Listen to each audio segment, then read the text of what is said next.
times employees got fired on Undercover Boss? From an employee who drives away customers to another who bullies his staff, this video is gonna get heated.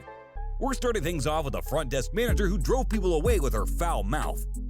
Hey, your payment's overdue. I know, I gotta pay. I'm gonna pay it tomorrow. No, you have to pay today. Hello, no, listen. How many times do I have to tell you? Don't with me, dude. For this episode, he went undercover as an employee named Barry to see if his vision of top-notch customer service was being executed by the staff. I'm a little nervous about going undercover, but I've got this great disguise. I've transformed into Barry Ghosh, a down-on-his-luck guy competing on a reality show to win his own gym. During that time, he not only found inspiration from several employees, but also found exasperation from one foul-mouthed employee. Cassabury came across his worst nightmare when he met Jacqueline, a front desk manager in Fair Lawn, New Jersey. Jacqueline seemed to be an enthusiastic manager for a few seconds, until she said this. All right, someone walks in. Hey, how you doing? You use that while you work? Yep. Taking pictures of myself. You can run your gym the way you want it to run. Right. You can have your employees not take out their phone and take selfies all day, but that's what I like to do. Wow. Well, when you're in the customer service industry, it shouldn't matter if you're having a slow day. No one should present themselves the way Jacqueline does, and being at the front desk is no joke. One has to be presentable at all times, since it's the first place a customer makes contact with the business. Cassabury tried to point out to Jacqueline that with the way she presents herself, customers might hesitate to come up to her or think that she's busy. The reply that she gave to this left us all in shock. Just take a look at what she said. People love to interrupt here, love to be obnoxious. I'm not a slave. I don't work for you. I don't know what to do with some people. I just want to punch them in the face sometimes. So what exactly are they supposed to do then? She's working at the front desk. You're supposed to be an approachable person. What she does next takes things to a whole other level. Members are prized assets of any club. They're the ones who give the place credibility and keep the business running. But take a look at what this manager thought about the members. Members, they're literally stupid. They don't know anything.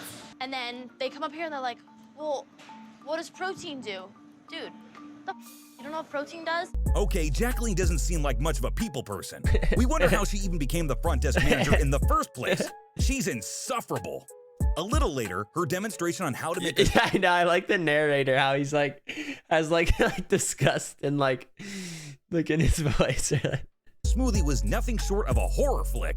Take a look at this. We're not supposed to put more than what it says on the menu. I always put 2.5. So you would go 1, 6, go. That makes a disgusting shake. Okay. So what I always do, 1 and hold juice. That's the your perfect shake. I noticed that there was like extra in here. Like, what do you, if you guys like dump make it out. samples out of that, you don't offer it to the member Nope, at all? You just dump it out. Now that's not how you do business. There is a cost associated with every ingredient that goes into that shake. So when you're dumping that down the sink, you're just dumping money down the sink. While Jacqueline was an absolute disaster at the front desk, she was even worse as a manager. Take a look at how she got annoyed with Cassabury. This cup, I assume it just happens to say it there. No, you just do a full cup. You do it in the full cup? You don't have to go by the book with every situation in your life. The menu says medium though, doesn't Yeah, it? but I'm telling you this way. Oh, that's why I forgot. It was Jacqueline's juice bar. Excuse me? This woman is so rude. She could spoil anyone's day. One of the members who witnessed this even stood up for Cassabury. I'm never mean. I'm not being mean. He's her baby. You okay? Hey, that happened. Okay, she's the manager. But what she did next with one of the members is absolutely ludicrous. Just watch this. Oh, Akeem, hey, your payment's overdue. I know, I gotta pay. I'm gonna pay it tomorrow. You have to pay today. Nuh-uh, Jay. Hello, no, listen. How many times do I have to tell you? Don't with me, dude. Now for the moment of truth. When Jacqueline was informed that Barry was actually the founder, this is how she reacted. Got the same eyes. Jacqueline, Yes, Eric. you were my biggest fear of going undercover. Why? The first thing that I took note of that was completely unacceptable was how you treated some of our members right in front of them. She was in complete denial and started arguing with the CEO of the company. After all that occurred, there was no way Cassabury would want her on the job any longer. Take a look at what Cassabury did. Guy gets stabbed in the back, there's a whole nother Bob. So you got stabbed in the back. I can't make it any more clear. I can't have you behind the counter like this. I'm disappointed, Jack. There's nothing else I could do. Thank you, Jacqueline. Well, Jacqueline had the ability to drive customers away, but this next employee at Hooters degraded and exploited his female I staff. said it like that. All right, ladies, today, you want to go home? You want to leave early today? Cuts are going to be on game. Eating contest, all right? Maybe shove their faces down on the beans and have them clean it up, you know? All right. In the 12th episode of Season 1, former CEO of Hooters, Kobe Brooks, son of Robert H. Brooks, who's one of the founders, went undercover. he took on the name Scott Archer to gain some insights on his company, which has over 400 plus franchises across the world. For the most part, he was happy with how things were, until he came across the general manager of their South Arlington, Texas location, Jimbo. At the beginning of all this, he seemed to be like any other manager you'd see at a fast food restaurant. Scott, Jimbo. Yeah, I'm doing good, man. How are you? Pretty good. Dude, we got to get rocking and rolling. All right, So, okay. that's your shirt. Okay. Get changed, and then we will hook up in 2 shakes of lamb steak. But what he did next completely changed the CEO's opinion about him. Take a look for yourselves. Perfect line. Make it straight. We're looking at the hair. Is it styled? It looks styled to me. Okay. Makeup. Is it on? Yes. She looks like a Hollywood starlet. Yes. All right. While the lineup left Brooks feeling appalled, the next thing he did would completely worsen the situation. Generally, if the day is slow, managers will give early cuts to their staff to lower costs. But the way Jimbo approached this was incredibly degrading. Out of sheer luck, Brooks was able to witness the owner's immoral process for giving pay cuts. Rather than just giving the ladies their money, they had to play a game. Check this out. All right, ladies, today, you want to go home? You want to leave early today? Cuts are going to be on games. So what am I supposed to do about school if I have to leave? You're going to play my reindeer games. Worst of all, he didn't care about What whether the the fuck ladies does that liked it or mean? not. And when Jimbo eventually brought the beans and started the game, it was just nasty. The girls were clearly uncomfortable.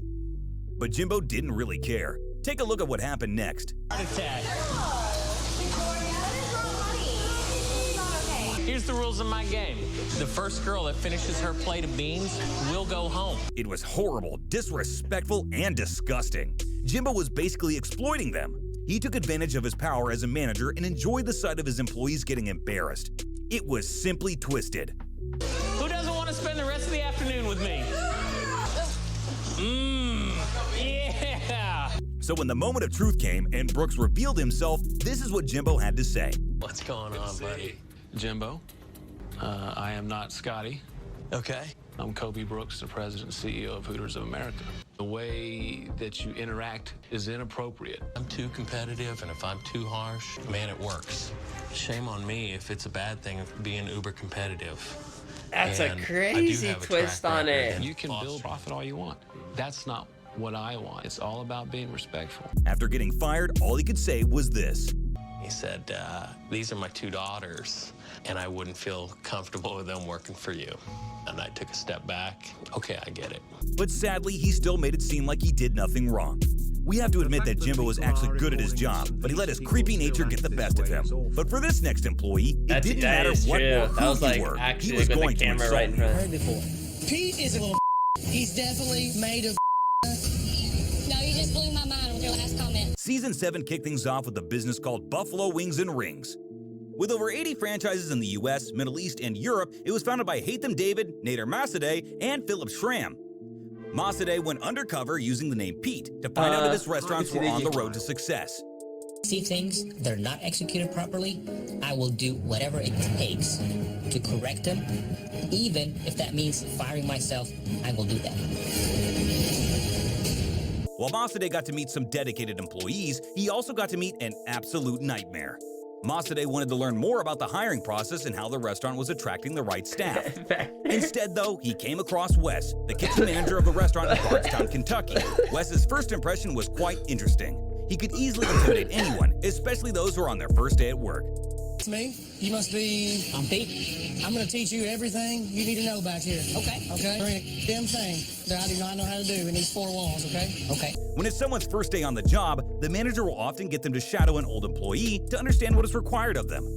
But Wes dumped all the work on Massadeh with hardly any instructions. Basically, I am the kitchen manager back here. You're gonna need a really strong fire. Okay, look, 1X boneless fry. This is your sauce matrix. And the bourbon sauce is right here. Take a look at Massadeh trying to juggle things around. It's not going up.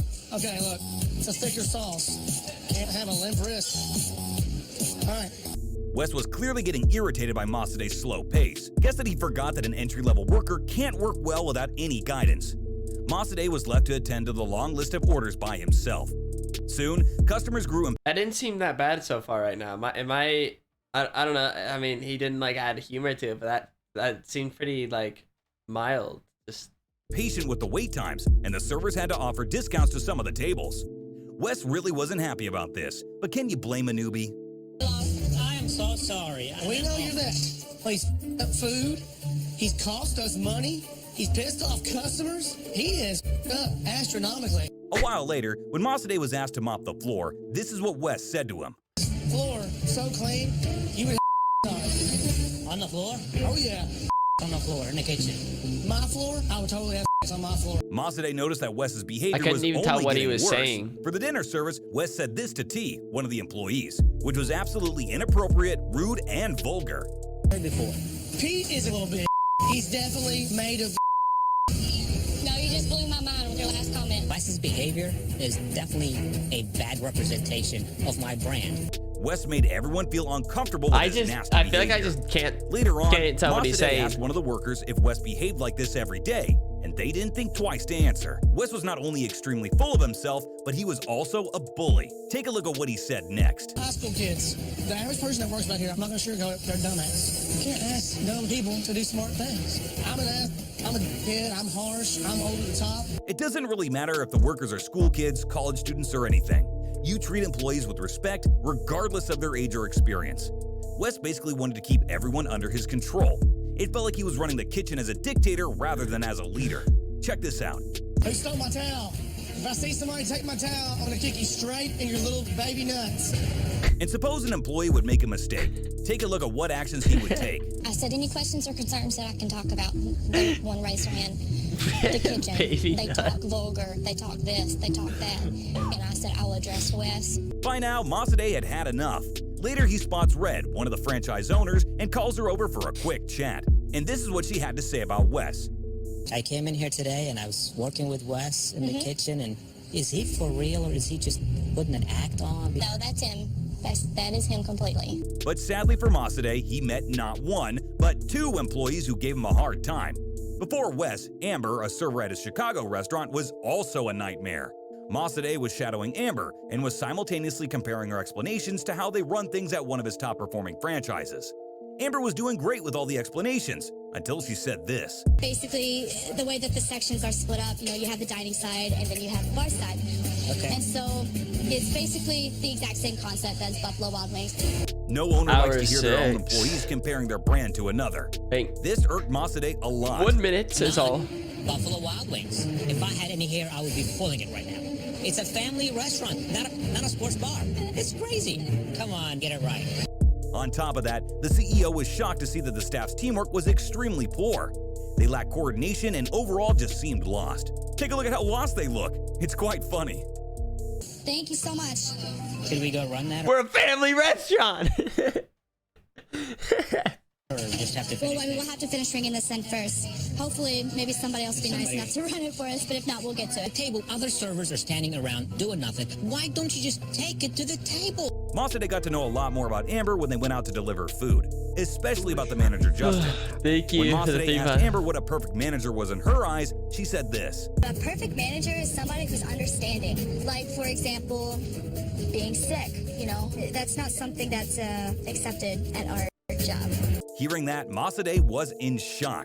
To run a business successfully, employee satisfaction is one of the most important things that an employer should keep in mind. Nice a graphs. business will not run smoothly if the management can't keep their employees happy. And this is when Masade understood that he had to take action real soon. So when it was time for the big reveal, take a look at how Wes reacted when he realized that Pete was actually Masade, the president of the company. How are you? It's good to see you again. Well, Wes, I'm not Pete. Clearly, yeah. My name is Nader Masadi, and I'm the president and CEO of Buffalo Wings and Rings. And I have been undercover for this past week in my own company. Okay. When I first walked in, you were very strong. When Masade confronted him, this is what Wes said. I'm not their dada. I'm not their guidance counselor. I'm their manager. Okay. I have asked Sean and Red to be here today. Put them right here. Then when Masade invited Red and Sean, the franchise owners, to talk about his management skill, this is what they said. Well, he did everything I asked. If I needed him to come in on his day off, he was there. But because I'm opening a second store the past year, I haven't been around the Bardstown store. Rather than redeem himself for the things that he did, Wes chose to argue. And this led to the obvious. Wes got fired. It's alarming. It's upsetting. Internally, I'm a person that doesn't give up on anybody. I think I would have a better chance at success if we separate ways. If Mossadegh never went undercover, Wes would still have been the manager and continue to bully his staff.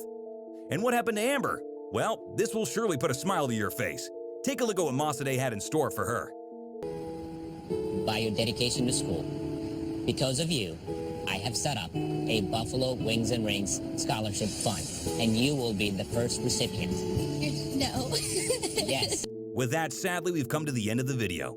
Which employee did you find? With that, sadly, we have come to the end of the video.